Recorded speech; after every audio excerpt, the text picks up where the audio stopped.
information, should you choose to accept it. It's a quest. It's a quest for fun. Well, The Rock says, why don't we just cut right to the chase? Okay, now he wants to get together. Well, he wants to talk. I want you to do me a favor. I want you to tell all your friends about me. It's showtime, folks! What are you?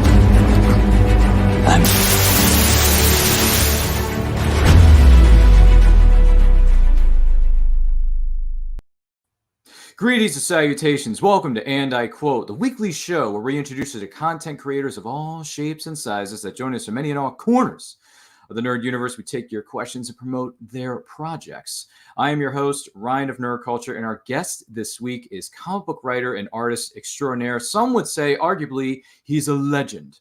Please welcome Stuart Sayger. Stuart, welcome to the program. How are you? I am fine. Thanks so much for having me. How are you? I am doing well, good sir, and thank you so much for being here. Now, if you have any questions for Stuart as we go throughout the course of this show, let us know in the comments. Let us know in the live chat. Our producer's going to be keeping an eye on that as we roll out with the show, I should say. Boy, do I have a way with words today or what? So with that being said, let's take a step back here just for a moment here, Stuart. How were you specifically introduced to the world of comics? Let's see. So I've got an older sister, and she read some comic books when she was little, and I can remember from time to time, probably when I was 3 or 4 years old, I would see my sister get a comic book, and you know, when your older sibling gets something, you want something. And I honestly think that my first couple comics came just because I thought, hey, where's mine? You know, I don't even know what it is, but I want one. But I can tell you, I think some of my first comics I ever got were Charlton Popeye comic books. How about that? Wow. Yeah. That's going way back. I mean, I was a tot. I was very, very little. My sister used to read Uncle Scrooge and occasionally Little Lulu. I'm not kidding. But I remember Batman was where I really responded to. I think my grandfather got my first superhero comic for me. It was a Spider-Man book, and that was fine. But Batman really grabbed me, and it was Jim Aparo. And my parents were antique dealers, and so I'd go around to a lot of antique shows and things like that. And you could get not old comic books, but comic books that weren't brand new for actually a little bit less than brand new comics. So I actually kind of grew up reading Neil Adams Batman comics as a little tot.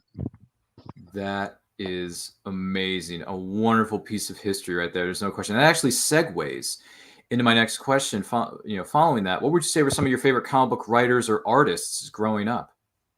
So I always like when people ask what creators an active creator likes from when they were little. I always want to know what are the things that got the hook in the mouth. Sure. I really was more of a DC guy than a Marvel guy. I know that I was, and Batman was my favorite, but obviously Jim Aparo was there. I can tell you, I remember I was absolutely brokenhearted when I had to admit that Micronauts, drawn by Michael Golden, was an awesome comic book because I was such a DC loyalist. I couldn't deny how much I liked the Micronauts book. You know, Brave and the Bold was my favorite book growing up, mainly because I got Batman, and then you got a second DC character, often somebody I didn't know who it was. You know, I knew who Superman was. He had his own book. They didn't put him in there that often, but you'd get like Black Lightning or Red Tornado.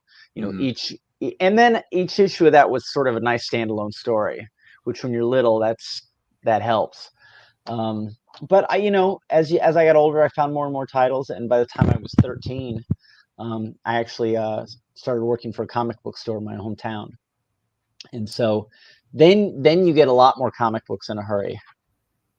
I would venture to say so. When you're working in Nerd Central, which one of those places happens to be known as a local comic shop, that tends to help a lot with your nerdom being grown and blossoming and all that kind of jazz. So there's no question about that.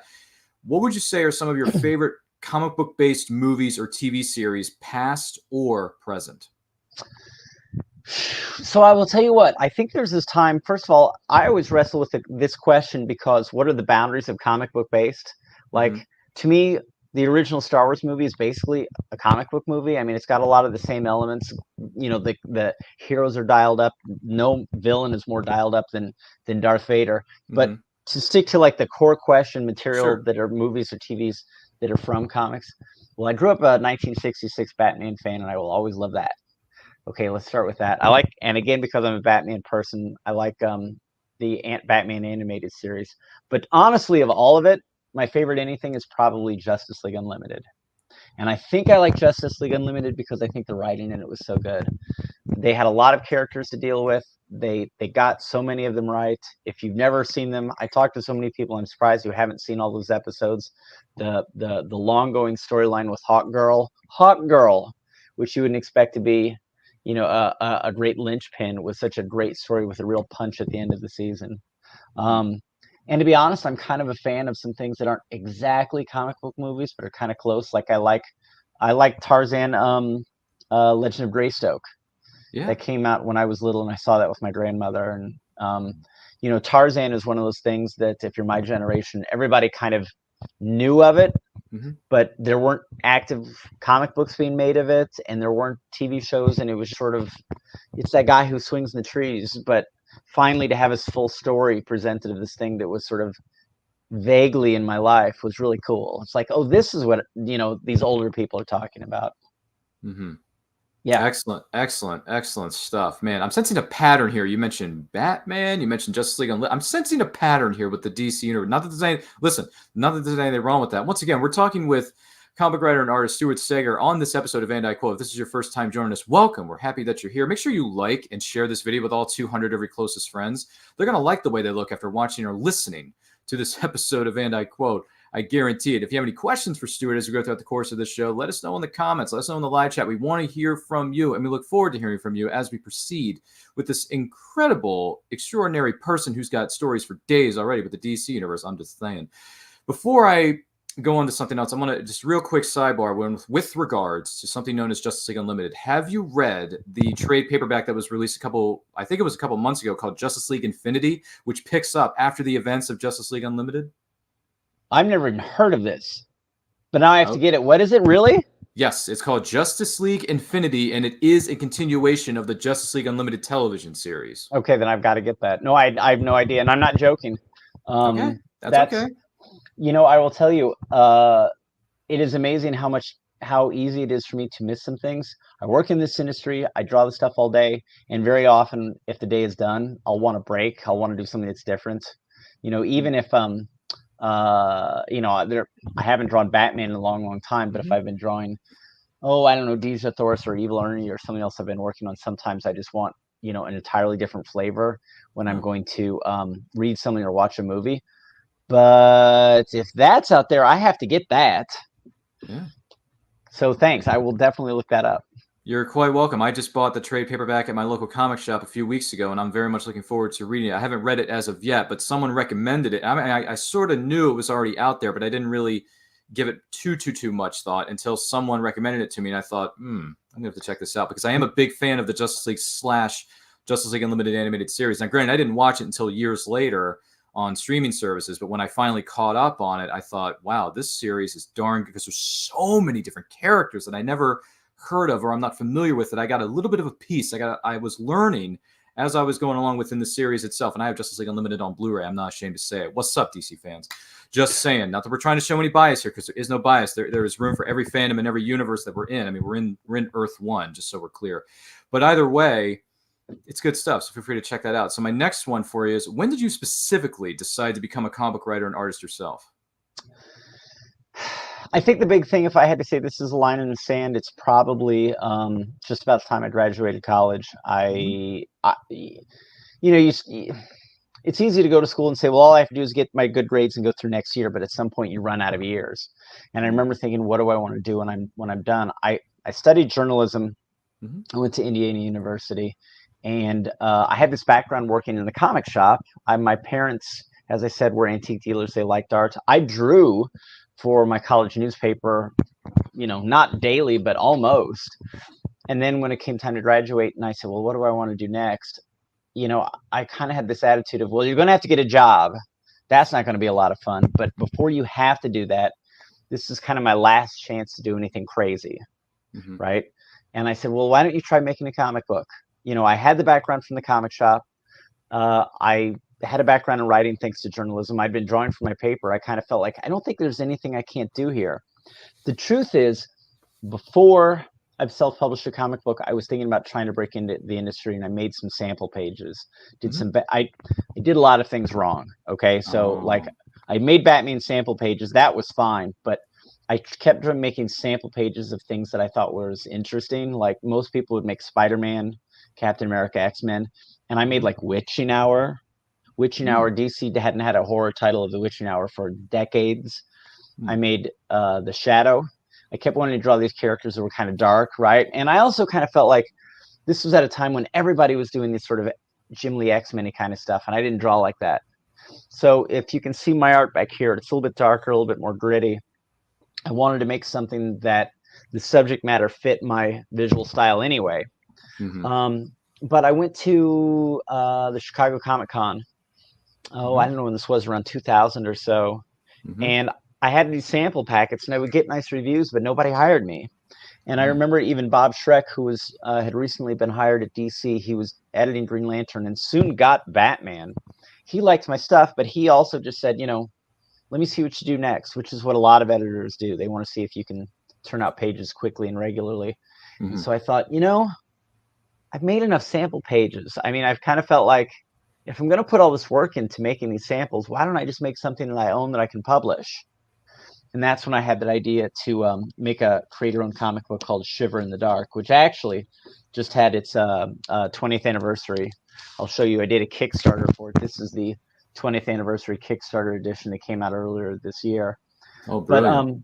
But so what I did was I literally was walking around that comic book convention, and I made up my mind. I said, I'm going to be back here next year, but I'm going to be back here with the full finished comic book. I'm not going to bring Xerox. It's not going to have samples. It's going to have something for sale. Yeah. So the show ended. I went back home, and the next day, like the Monday after the show, I picked up the phone and I called Brenda Cook, who was the woman at Wizard who ran the show. And I said, hey, I'd like to buy a table for your show. And she said, you're too late, kid. The show was last week. And she kind of had this kind of Eastern New York kind of way of speaking. And I said, well, no, I want to sign up for next year. And she was rather surprised. But, I had walked around the show and I said, if I'm going to do it, what table spot do I want? And I wrote down numbers. And so I bought the table and I hung up the phone and I said, all right, I got 364 days to make a comic book. And I used about 362 of them. But I got the thing done. And so the next year, there's a photo of me. I'm rolling up my sleeves 15 minutes before the show opens. I just got my table set up and it was just kind of like, here goes nothing. But I remember one thing that was interesting about it was I thought, I hope I can sell the book. It did better than I thought it would. I'm being perfectly honest. But I thought at the very least, all those people who I had been giving a sample packet to, if it was an editor, I could say, now I've made a finished book.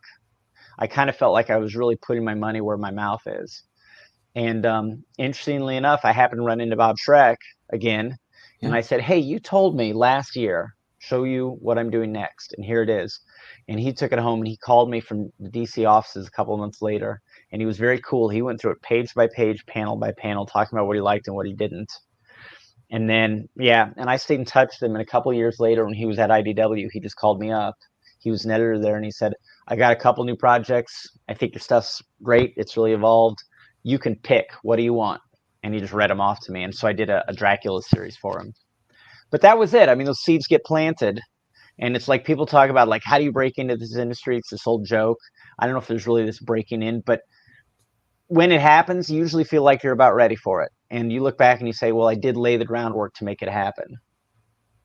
I would venture to say so. And that is an amazing story. And thank you so much for sharing that with us. And congratulations, too, because you had an idea. Someone told you, you got to, if you want to get a table, show me your stuff. You got to, and you learned, you improved your craft. You came up with a story that you were passionate about, that you wanted to put out there for people to read. And you rolled up your sleeves, figuratively and literally. You said, all right, let's get my hands dirty. I'm going to dig in. I'm going to do this as best I can. And I'm going to deliver the best comic I can put out to the best of my ability, of course. And you did it. And that is true. And you said it, you said 362 out of 364 days. That is cuckoo for Cocoa Puffs, but that's dedication. That is respect. That is loyalty to your projects and your passion. So the funny part about it, I can't literally do this right now, but my hat's off to you, kind sir. Because that is funny. The funny part about it was, I remember, if you've never made a whole comic book, sure, yeah, it's a big thing to bite one off. And I can remember I had like 2 pages to draw of the book and 2 weeks to get them done. And that's a ton of time now. Like I've had people say, I need 2 pages in, before dinner time. But at the time I remember thinking, gosh, can I get 2 pages done in 2 weeks? And it was just silly. But the funny thing about it was I came out with first issue, then a year later I had the second and the third. And about the time that I started to get this fan base, and I said, wow, people are buying my book. I don't need to be hired. That was about the time that I got offered jobs from DC and Wizard and Warner Brothers. And it was almost like this lovely bittersweet. I ended up drawing depending on the age of your fans, they might know this book. I drew the Lego Bionicle comic book for about 2 years. Mm-hmm. And this was sort of the book that unfortunately put this one on hold. It was a great job. I loved it. I did it for 2 years. It really kind of changed my life. And I went from doing, my self-published thing, which I could, get done and polish and make it as good as I could do it whenever I got it done, to you've got a deadline. Yeah. I'm not writing it. I wasn't coloring it. I wasn't lettering it. But this was suddenly where this traditional comic book framework was dropped on me. It's like, if you can't do this much per month, then you can't do it. Mm-hmm. And that was just a different mindset, because before I was just making the best possible pages I could. When it got done, that's when it got done. So you also learn to draw with speed. You learn discipline of how to draw when you're maybe not quite as inspired. Mm-hmm. I cut my teeth on Lego Bionicle. Jay Gardner, if you're listening, you were my first editor. You were very patient. Very well. Yeah. Well, a wise person once said, "Patience is a virtue." Once again, we're talking with comic book writer and artist Stuart Sayger here on this episode of And I Quote. Make sure you like and share this video with all 300 of your closest friends. They're going to like the way they look after watching or listening to this episode of And I Quote. I guarantee it. Let us know if you have any questions for Stuart in the comments and live chat as we go throughout the course of the show. Amazing stuff up to this point. What would you say are some of the rewards about being a comic book writer or artist? So for most of us, the big thing is, I'm putting words in all the other comic book writers and artists' mouths out there, but I'll bet they agree with this. Most of us are doing this because this is something we wanted to. We pursued it. It's kind of hard to get in. It takes a specific skill. I know some people have got some careers where they said, I never meant to be this. I kind of fell into it. Maybe I needed a job out of college and I knew somebody, and then they stayed with it for years and years. This takes a different kind of investment. I mean, if nothing else, the way that I got into it was I had to go to that Chicago show several times. I mean, I had to make the book. There wasn't, hey, can I have an application? I think the best thing is I'm doing something that I picked and I really, really like. But the other thing is, a very good friend of mine is a commercial illustrator who does a lot of work for the pharmaceutical industry. And that is a business, an illustrator who makes a good living, but he never gets to sign his name to anything. And he never gets to put much of himself in the work. He told me he can work on a project for, literally a couple months. And when it's done, have the editor say, got it, thanks. And that's it. And he said, when he saw me at a comic book convention, he said, people come up and they tell you why they like your work or what they want. He said, I've never been asked to sign anything in my life. I've never had anybody ever ask me, hey, why did you do this instead of this? And some of it is, if you're working on, an antacid or something, that you're not going to meet your audience in the same way. But ultimately, I get to make something that makes people happy. If I'm at a comic book convention, anybody who comes to see me, I'm their hobby. They're in a good mood. And that's really kind of nice. And I guess the last thing I can say that's kind of great about it is nearly everybody, and these days almost virtually anybody who makes comic books for a living, they at one time in their life, they were absolutely a fan. And so it's awfully fun for me to look back. And I mentioned Micronauts. Yeah. That was one of my favorite comics when I was little. I know Michael Golden now. I've had dinner with Michael Golden. We can talk art. He's a colleague. Neil Adams was my hero growing up, and I can, more than once I'd had dinner with Neil. I can remember, being in a rush, and he's like, well, let's share a cab. And it's like, that was the guy who made me want to learn to draw. We're going to go share a cab. So, that's kind of cool. I'm a bit of a sports fan, and it's always fun when you hear these guys talk about being in high school and admiring a player in the NBA, and then later that person can be their teammate or their adversary. and how it is to sort of, you know, deal with being on very different playing fields to suddenly, you know, eye to eye with the person. Comic book people get to do that. That is very true. And life is better when reading comic books, as far as I'm concerned. On the flip side of the coin, though, what would you say are some of the biggest challenges of being a comic book writer or artist? You need a really broad skill set these days. You know, most of us were all self-employed, so you have to be good with your finances, have to be good with your time management, have to know how to do taxes.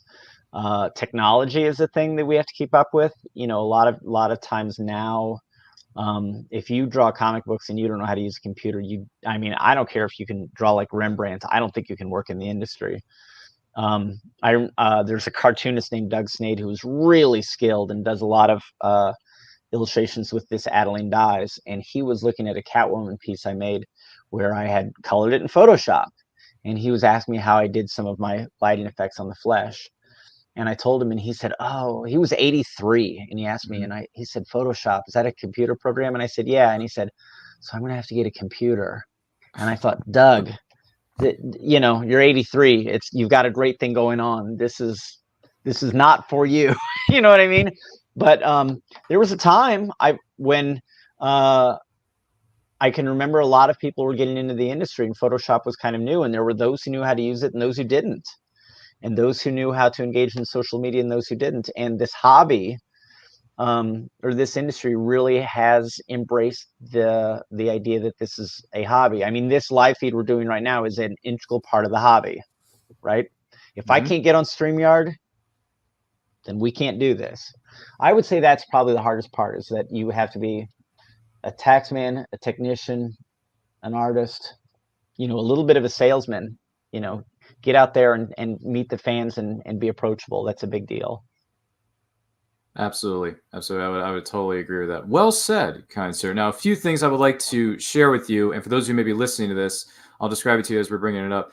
You've put your own spin on certain characters as well as your own stories. Before we get to that, I want to take a step back here. We're looking at Marvel for a second. This is something you've done of the character known as Gambit, the Raging Cajun from X-Men. I'm just curious, how long did it take you to put this image or this print, this however you want to call it, of Gambit together? How did this all come about? So this is where this is always strange for me. So I draw pretty quickly. I color slowly. Most people can color a lot faster than I can, although I'm getting a lot faster at it.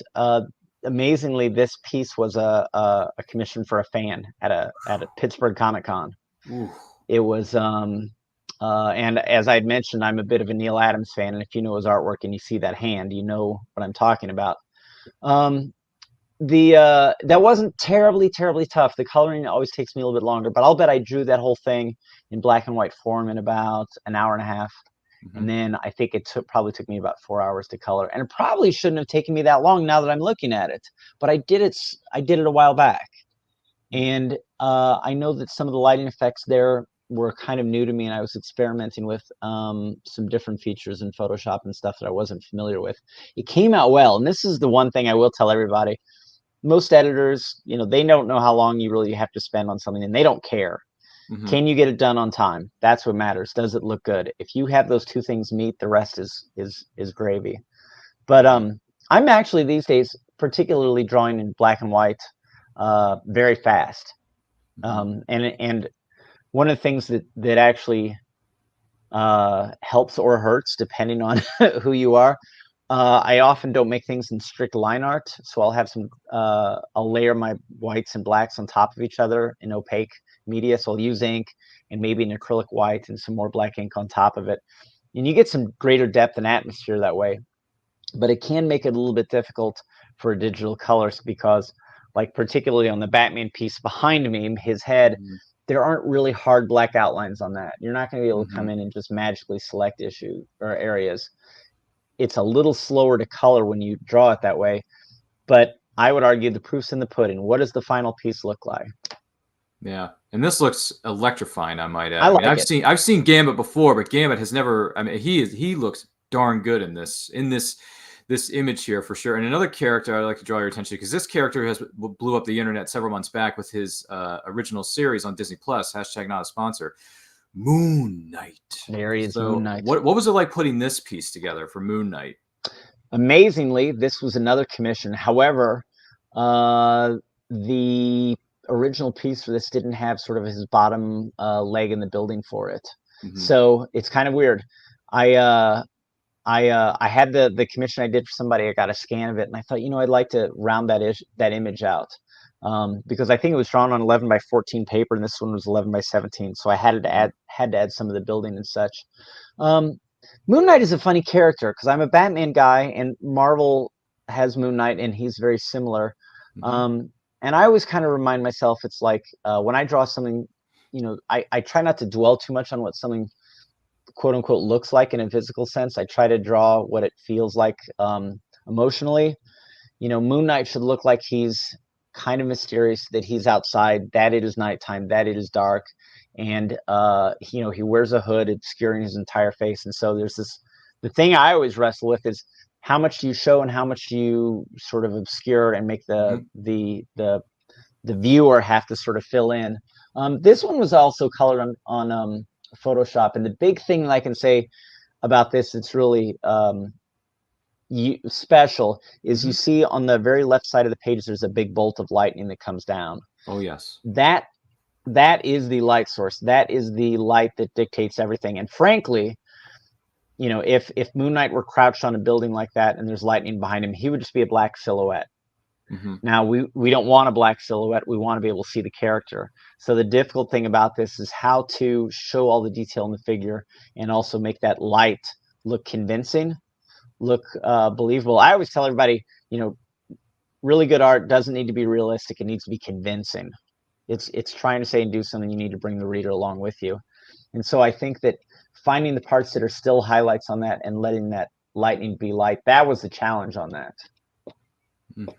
I mean, it still came out incredibly well. I mean, for someone who's not overly familiar with Moon Knight, I mean, just looking at this, I'm thinking this is definitely going to stand out from the other things or other artists that have put their own spin on the character known as Moon Knight for whatever reason. And that's fine because everyone has their own unique style, their unique attitudes and approach towards things. Not that there's anything wrong with it because all art is subjective anyway.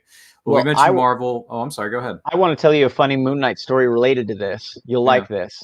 So as I'd mentioned, I'd grown up a Batman fan. When I was 10 years old, I went to a little comic book convention in Indianapolis, and I was there looking for Neil Adams comics. And I was talking to I was 10, I was in 4th grade. There was a comic book dealer who said, kid, seems like you like drawing. And I said, yeah. And he said, and you like Neil Adams? He said, there's a guy here who draws a lot like Neil Adams. You should go check him out. And I said, okay, who's this? And Bill Sienkiewicz was there, and he was working on Moon Knight. Okay. So I go over and I meet Bill, who's a huge influence on my work, but I meet him when I'm 10. And I walk over and he's drawing Wolverine, and he's got about 3 or 4 people watching him draw. And I look over and he's answering questions, and I'm little and it's kind of hard to talk to an adult. And I said, what are you drawing?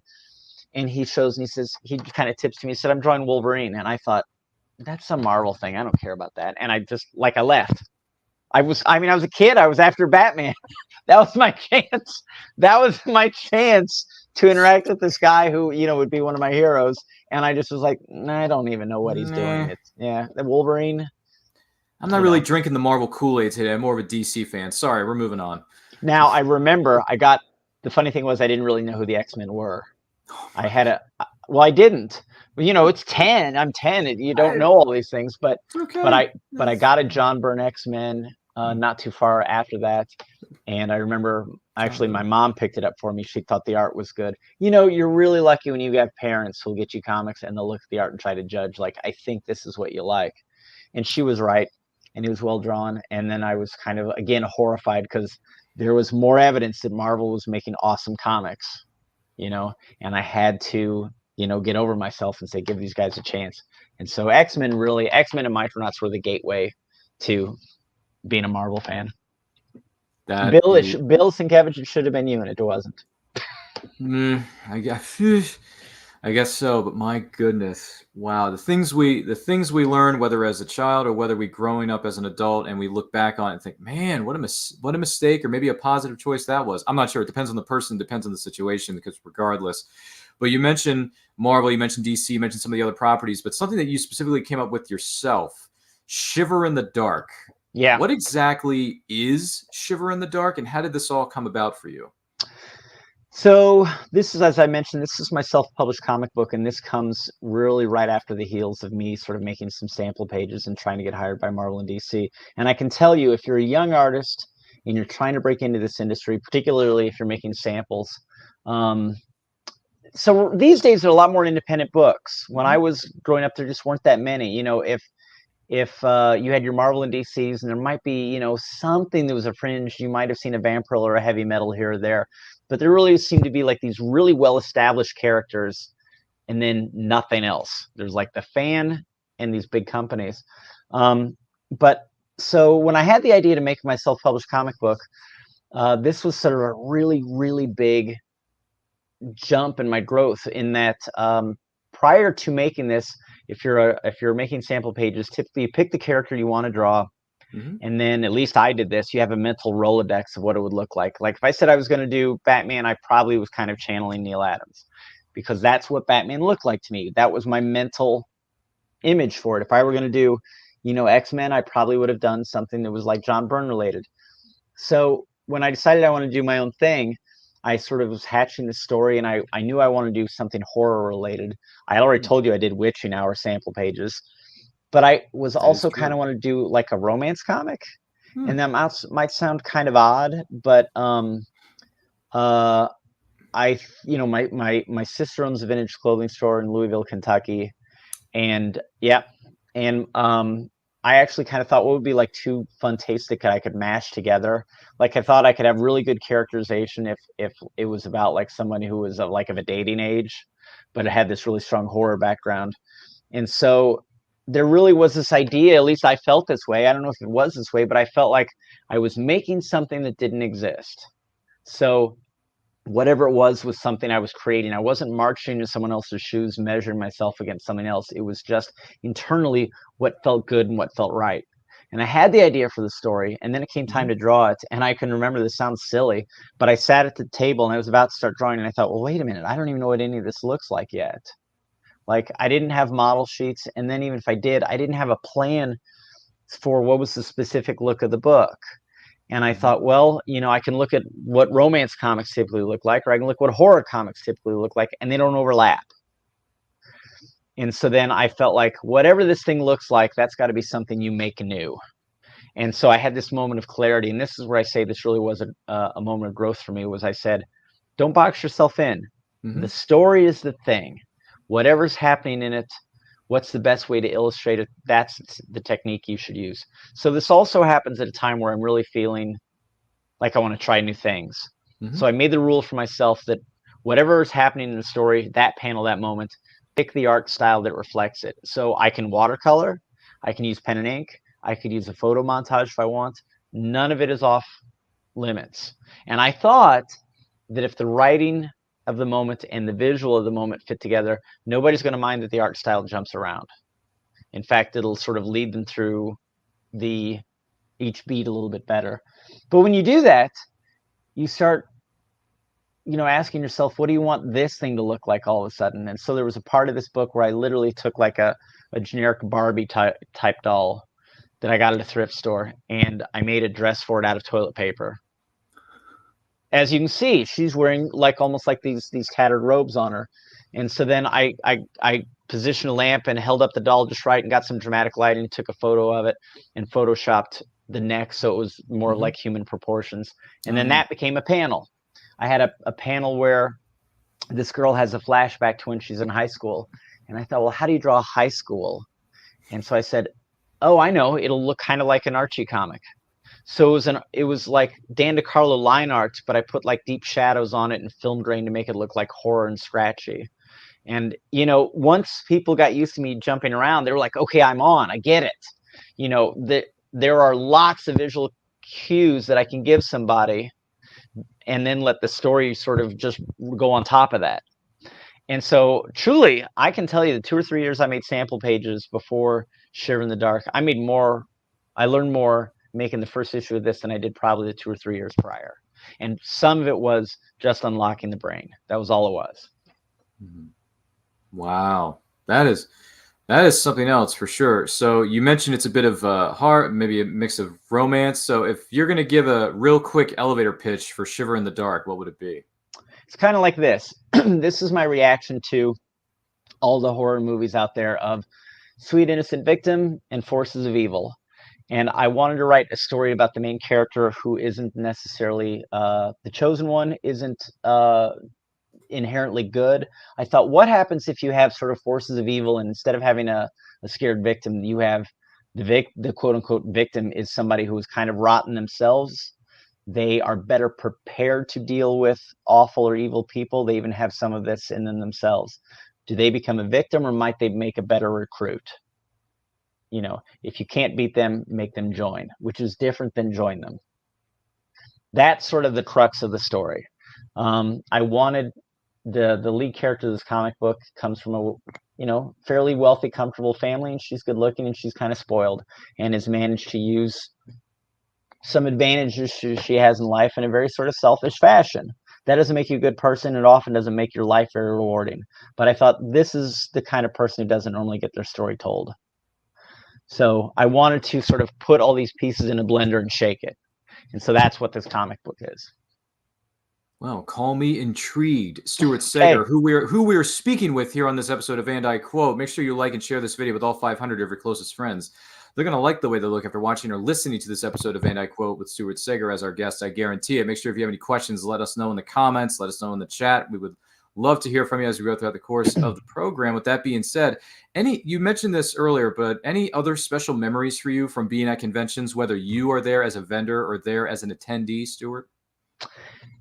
You know, it's kind of funny. I told you that my parents were antique dealers, so I went to these shows all the time when I was little. And to go there as sort of someone tagging along with your parents, and then sort of going to comic book shows as a fan, and then being behind the table. I think the thing is, it's kind of fun. You can wear all hats. Like every convention I go, I try to spend some time that I'm going to shop and look at some things and try to find something that I want for myself that allows this to be my hobby as well as my profession. And I'll tell you, nearly everybody who's working in this industry, if they, as I said, if I think they start as a fan, if that ever goes away, then I think you're lost. And the reason why I say you're lost is the people who make this stuff, they love it. It's important to them. They care about it. If it ever becomes just a job, you're sunk because your competition is too good. Now, as far as like other memories, I've just gotten to meet so many people I like. I can remember I've met Stan Lee. I remember I met George Perez a couple times. I remember Alan Davis. I'm trying to think of some of the stories. Some of them I can't tell you. There's always a Dragon Con story you can't tell. I can tell you that. What are some really, really good ones? I will tell you some ones that are kind of funny. This isn't exactly what you're asking me about, but I remember I was at a comic book shop in Chicago. I might have been Quimby's. Mm-hmm. And I remembered I was in there one time, and there was a guy who was reading a comic book like this, and he was kind of looking over at it at me. And I kind of make eye contact with him, like, is there something going on here? I don't know. And he just sort of took the book down and he said, "You're Shiver in the Dark." And I was recognized in a comic shop for a comic book I had made, which was something like I never expected to have happened. And I kind of said, "Yes, I am." But now there's no place for the convention, for the conversation to go other than this guy said, "Well, I like your book." It is, well, I'll tell you one that I liked. I remember there was a gentleman who was a fan of mine, and he had a really bad stroke, and he lost his vision in one of his eyes. Mm-hmm. And he lost some of his muscular control as well. And he told me that he always likes to draw, and he quit drawing. And I thought, that's awful. Like that drove me crazy. And I said, listen, you gotta, I encouraged him. I said, please don't give that up. And his daughter had told me, it's like, I really wish my dad would draw again, but he misses it and he can't do what he used to do. And I just talked to him about it. And I said, nobody draws as well as they want to draw. Right. I mean, even if I make something I think is really good, I wait a week and I feel like I could have done that better. And I said, it's never, like, to me, so much of drawing was never about making the piece, but it's like the journey of making the piece. Mm-hmm. And, you know, I wear glasses now. I didn't used to have to wear magnifiers and things like this. And it's just like we all sort of struggle with all this. And I just kind of encouraged this guy to do it. And the thing that was funny about it was he wrote me about 6 months later and he said, you know what, I'm glad he encouraged me to do that because I'm drawing again and I was ready to quit. And the thing I've told other comic book creators this, and this is small, okay? I'm no rock star. You know, George Lucas has tons of followers, but there are a few people out there, whether you're a big star or a little guy, there are always some people who follow your work. And I remember I was talking to Doug Pankowitz, who does Arsenic Lullabies, and I said, you know, there are people who like your work you'll never meet. And I said, there's a very good chance that you are affecting people you'll never meet in ways you'll never know. Right? And so I said, yeah, never forget who that guy could be. And the funny thing was, like, I talked to this guy's daughter later, and it's kind of like almost talking to like children don't want to be told what to do from their parents. Mm-hmm. You know, you'd be like, hey, you should eat your vegetables. If Michael Jordan tells you to eat your vegetables, you eat them. But I kind of felt like all I had to do was say to that guy, you know, don't give up on drawing, just keep doing it. And he wrote me back and he said, that was all I needed to hear. And I gave it another shot. And then he got over the hump and he kept doing it. And so that is kind of one of those weird things where, and I'm sure I've been on the other end of that conversation where a creator has given me some good advice or some help. I asked Michael Golden when I got the Bionicle job, I said, you drew Micronauts for years. Give me the advice. Tell me what to do, how to do this better. You drew a toy line that people cared about deeply, and they still do. What have I got myself into? And he said, you need to figure out a way to love this. And I said, oh, yeah? Like, I thought love was a strong word. And he said, yeah, because you're going to talk about this the rest of your life. And I said, you're going to do this for however long the job is. It'll be that long. But people are going to come up to you with copies of it for forever. So have it be something that is a good part of your life because it'll echo throughout. And I thought that was really great advice. It also taught me to sort of look at it through the fans' eyes and sort of take on the responsibility that I was going to be the Bionicle guy to these kids, just the way he was the Micronauts guy to me. That was cool. And I'm going off on a wild thought tangent here, but it made me think like Jack Kirby, I think, was at San Diego Comic-Con, and he said something like, comic artists are every comic book artist is the teacher of the next wave of comic book artists. That's not his exact quote, but it was something like that. And I think he was kind of getting at it's like you can take illustration, you take whatever, but realistically, this is an insulated, inward-looking thing. And every generation sort of is inspired by the people who came before them and inspires the people after. So if you really have a full life in this, then you wear all the hats. That is a fair point. Lots of great pearls of wisdom and stories that Stuart Sayger is sharing with us. And my goodness, am I loving every bit of it. And we hope that you are too. With that being said, I want to let you know that this episode of Van Dyke Quote, and every episode of Van Dyke Quote, to be more specific, is indeed powered by Poddex. Now, Poddex are the hottest new tool for podcasters looking to have more meaningful conversations or simply gamify their podcast. What you do is you simply shuffle up, you ask a question, you let the content roll. Get yours today at poddex.com. Make sure you use the promo code RYAN10. That's RYAN10, RYAN10, for 10% off your order. You are not going to want to miss out on that one. I guarantee it. That being said, Stuart Sayger, what was the most memorable class you've ever taken in school or in college? Age of Rococo Revolutionary and Romanticism painting, art history. John Ciafalo was my professor. John, if you're watching, you really were my best professor. I was studying journalism in college. I didn't take any fine art classes, didn't take any studio classes, but I was nearing the end and somebody said, hey, you need a minor to go with this major you're about to wrap up. And I thought, oh, that's a good idea. And so ridiculously, I said, let's add art history. I'm interested in art. Let's do this. So I jumped in the deep end and I signed up for 3 classes with, I didn't even take the basic classes. Like, what sounds interesting? My parents like antiques. I like art. I can do this. So I took this class. It was all about 18th century French art. And that kind of was that really expanded my ability to sort of love art. And I can remember taking some of these art history classes, and I was not a big fan of modern art, like modern art being like Impressionist and after. And I remember I had this moment where I said, there's so much of the world who loves this stuff and they say it's great. And I have a choice. I can decide that I really like 16th century art, 17th century art, or I can try to like this stuff that everybody says is great. And unlocking your brain and saying, let's look at it with fresh eyes. Don't judge it by your standard, but judge it by their standard. What are they doing? What are they trying to say? What are they offering you rather than what are you willing to take? And then the art world kind of opened up to me. And honestly, I used to always draw with a very tight style, and I don't much anymore. And it was things like those art history classes and the willingness to say, you don't know everything about art. The whole world has got great ideas. Try to take it all in. But John Ciafalo was my first professor, and he was really good. And he was interested in politics and in discussing the art. He understood like social motivations.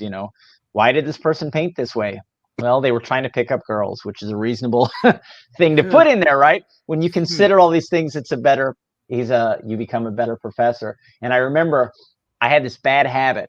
So if you guys ever take art history classes, you can really make your professors uncomfortable. Do this. Oh boy.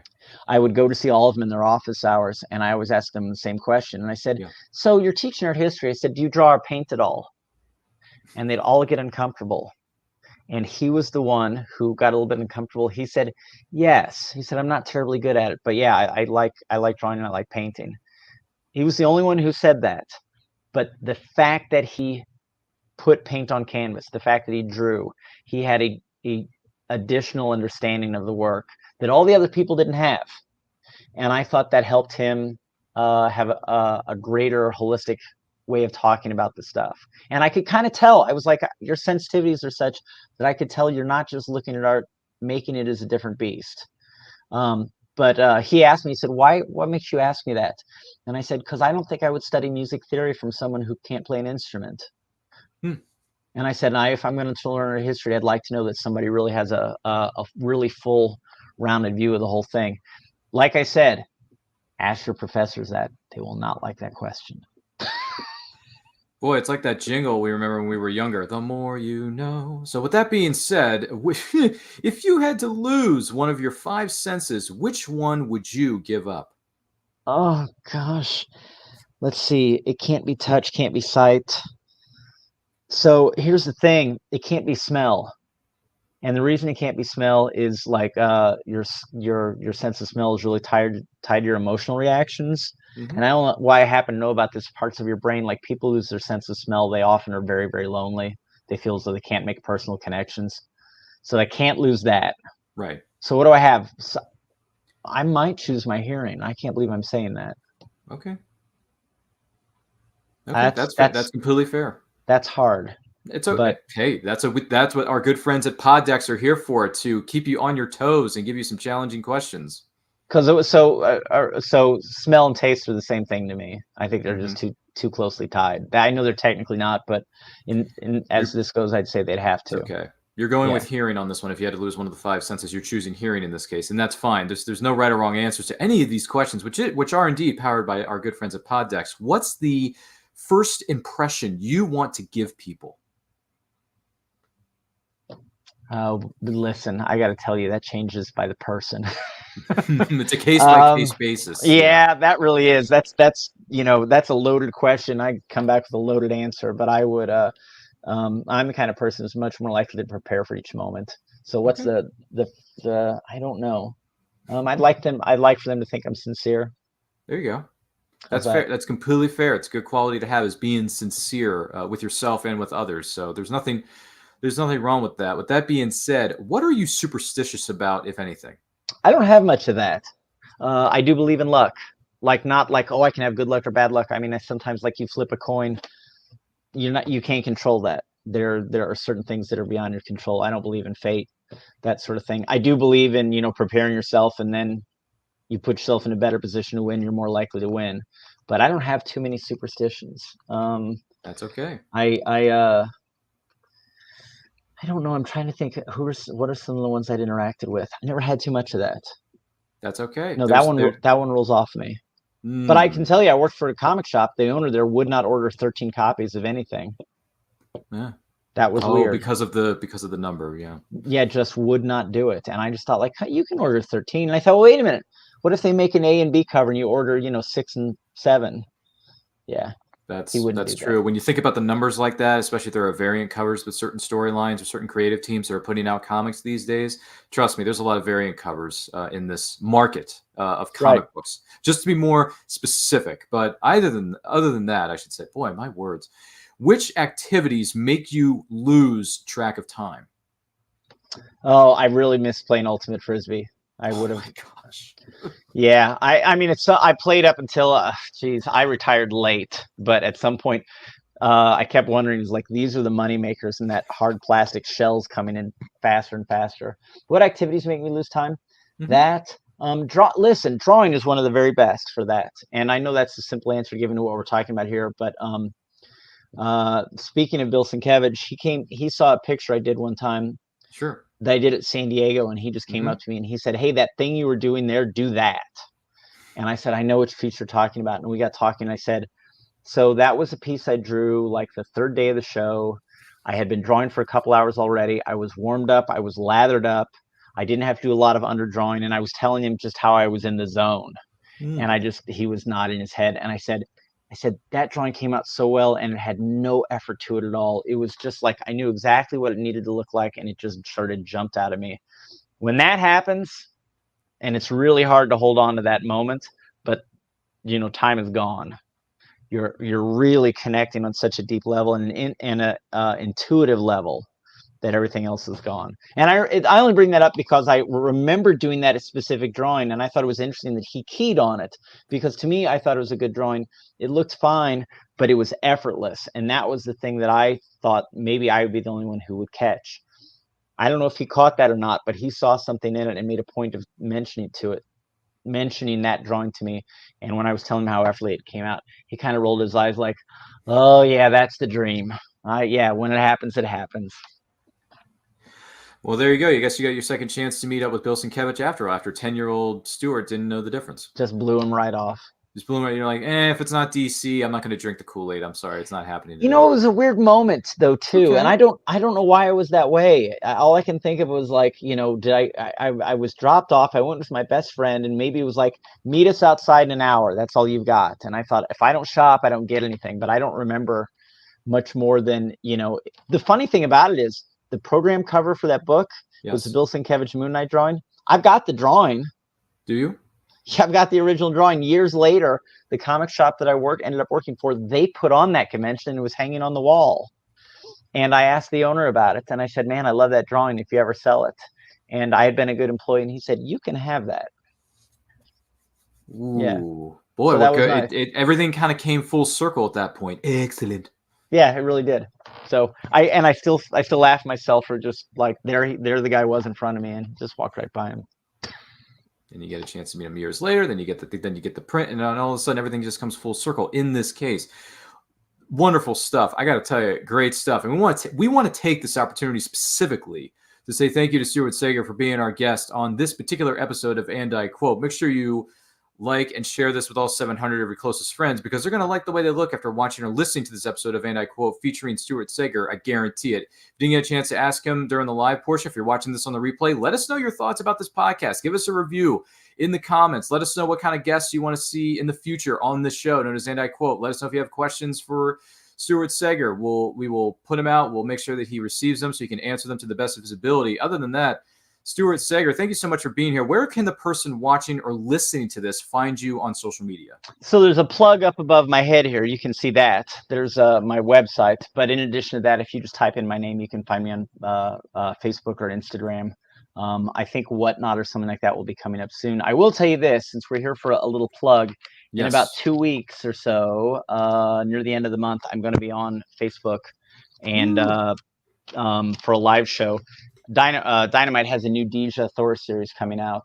Whoa. And I have made 6 exclusive covers for it, and they're available just for me on my website. And so I think the next big thing that I have coming out is I'll be offering those for sale, and some of them are pretty limited. 3 of the covers have print runs just around 100 copies. And they're genuinely all different. They're not just little logos or paste ups removed. So other than that, come see me on Facebook. I have a regular show there pretty often. I usually give it a little bit of a history lesson on something in comics outside of myself. I often draw in person. This is a cover for Evil Ernie I did. This is the sort of thing that I can draw on there, and I have a camera so you can see my hand on the paper as I do it. And then you also have to endure some kind of dumb, corny jokes as well. Yes. Listen, none of there's anything wrong with breaking the ice by telling an old school joke, whether it's a new school joke. It doesn't really matter. But Stuart, a groan is as good as a laugh. Yeah, that too. There's nothing wrong with that. And by the way, all the links to where you can follow Stuart Sayger are located within the description of this video. And they're currently scrolling across your screen right now, where you can follow him on social media at stuartsayger.com. Wonderful website. Great background to your studio there, Stuart. But you got your Batman back there because I'm Batman. So I dig that. I love that. It's respect. And I thank you again for being with us. We very graciously appreciate it. Once again, my name is Ryan of Neuroculture. You can follow me on Twitter and Instagram at RyanRPM5. Make sure you check out past episodes of And I Quote, and new episodes of And I Quote are on Saturdays, 12 p.m. Eastern time, where we interview content creators of all shapes and sizes. We got so many wonderful things coming your way. We're very, very excited about it.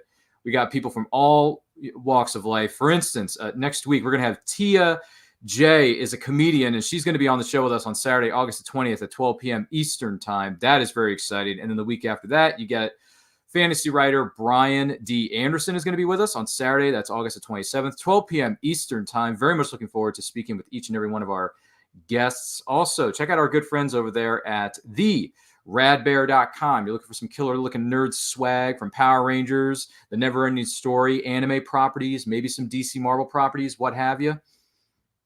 Check them out online at theradbear.com. Use the promo code Ryan10. That's RYAN10, Ryan10 for 10% off your order. You're not going to miss out on that. Also, in a couple of weeks, everyone's been asking, when is your next watch along going to be?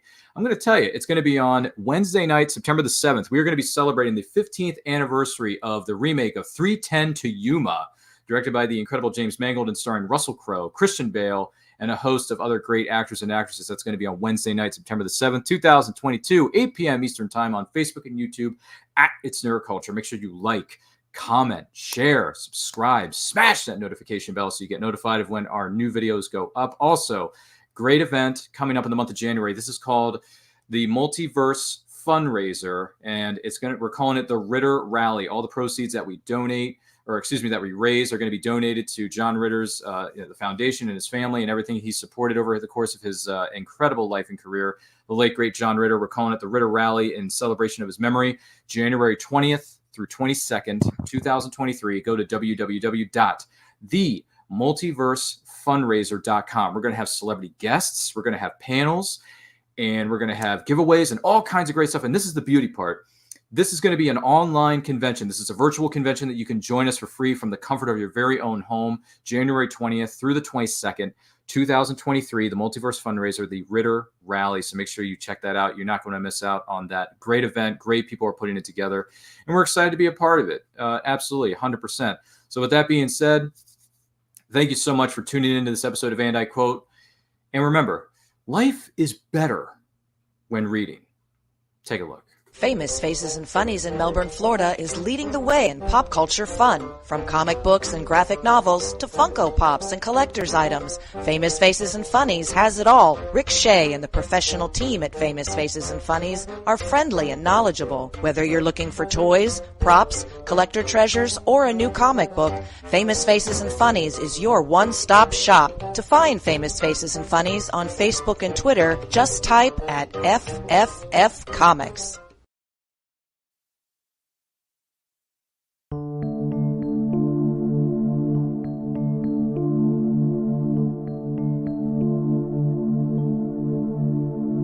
Sweet dreams they placed on me inside my mind. Chance my truth, twist the past, my memories are fading fast.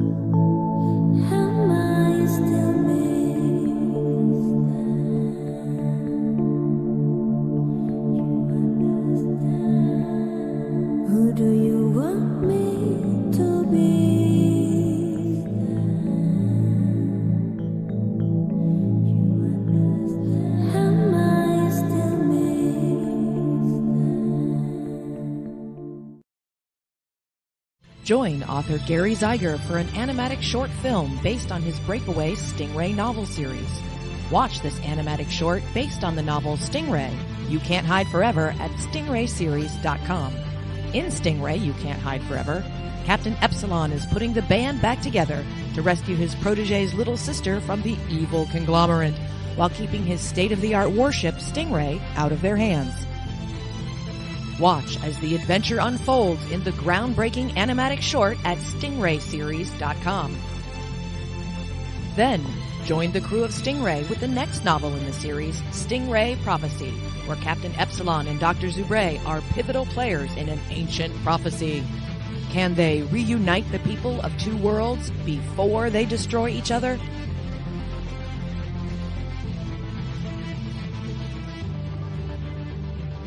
To learn more, visit stingrayseries.com.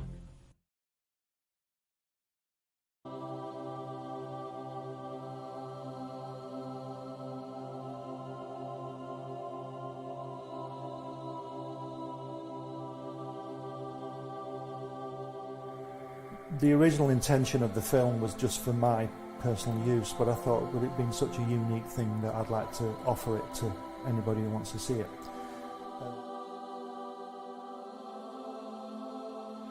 On the first visit, Jack took us into his another room, separate room, and there were these brown parcels full of artwork piled up, and he said to me, "You draw like I do." We were in the studio for 5 hours, you know, it was fantastic, and there's this, he's got this desk, and everything he's ever drawn has come from this desk, and then I would just go with the flow, and that's what this film is about. It's just a unique film of him. He says, "I beat you." He says, "They say we came in under the dead heat." He says, "That's not true because I beat you." And the American said, "Well," he says, "if you like to think so," he says, "but I know the real story." He says, I know I clearly won that one." Well, Joe is 6'3", and I was a runt, from the Lower East Side. And being Joe's partner was an advantage to me because Joe was believable, you know, they would talk to Joe, and the Goodman brothers would get to know him. Martin Goodman owned Marvel at that time. He went to his mother and he says, "Look, Jackie got a job drawing." He says, "They're paying him for it, they're paying him money for drawing." He says, "Suppose I go with Jackie." He says, and he says, "They'll pay me money." He says, "I'll draw and they'll pay me money." He said, "I'll give the money to you," which we did. We gave it all to our mothers. They called me from Nassau. You know, I lived in Long Island. And they say, "Would you like to come down and draw these guys in training?" I swear, this is not a story. And I said, "Yes, of course, I'd love to come down." And,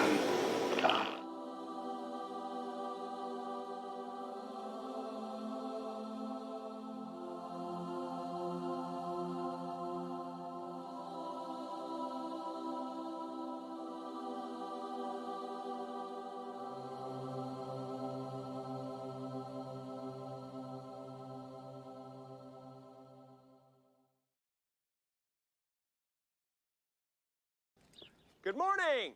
Oh, and in case I don't see you, good afternoon, good evening, and good night.